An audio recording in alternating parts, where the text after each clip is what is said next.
What's going on, everybody? Working on the GTO today. I have front and rear Hotchkiss sway bars.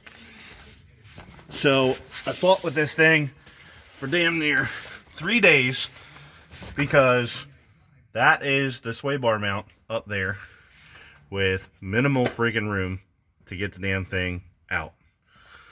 So when going back together, after taking 2 days to get 2 friggin' bolts out, I found if you take these 4 bolts out of the diff mount and lower the diff, you can get a ton more room. I'll show you real quick how much room.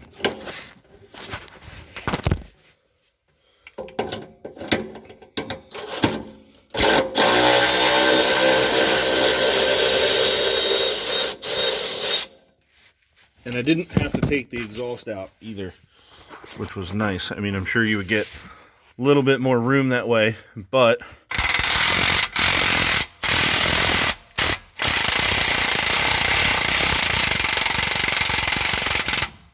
that's with it touching the exhaust.